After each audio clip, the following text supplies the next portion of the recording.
غير جهد حضراتكم، ويعني أنتم الأصل، وإحنا يعني نتمنى إن إحنا نعبر عن حضراتكم بصدق، ونتمنى إن ربنا سبحانه وتعالى يعني يعيننا ويعطينا مدد من عنده عشان نرفع راسكم قدام الناس، لأن حضراتكم اللي بتتعاملوا مع الناس، وأنتم اللي أقنعتوا الناس بأنه اختيار حزب الحرية والعدالة ومن خلفه جماعة الإخوان أنه الاختيار الأمثل والأفضل. فادعونا إن إحنا ما نخيبش ظنكم، وإن إحنا نكون إن شاء الله تحت أقدامكم معاكم بإذن الله تعالى.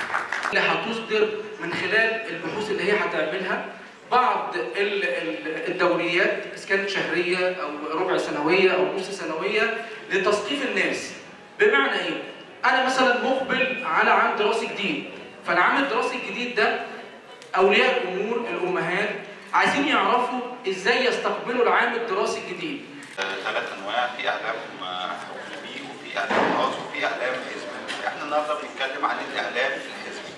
الإعلام الحزبي اللي بيعبر عن رؤية ورسالة وهدف. يعني اللجان اللي فاتت دي كلها اللي اتعرضت، والأمانات اللي فاتت اللي اتعرضت، طبعا الصور بتاعتك دلوقتي يا استاذ كل الشغل اللي اتعرض والشغل اللي هيتعرض بدون وسيله اعلام قويه او بدون كاميرا او بدون صحفي كأن لم يكن.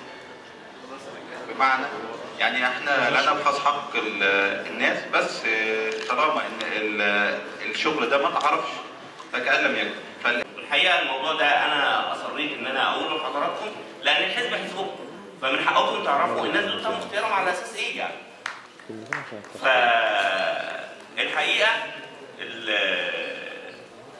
احنا كان قدامنا اشكاليه واحنا بنختار مسؤولين الامانات. الاشكاليه الاولى، عده اشكاليات. الاشكاليه الاولى ان احنا مش عارفين كل اعضاء الحزب ولا امكانياته. فاحنا نزعم ان هو لو تم الاختيار على مستوى القاعده بتاعت الحزب هيكون اختيار قد يكون اختيار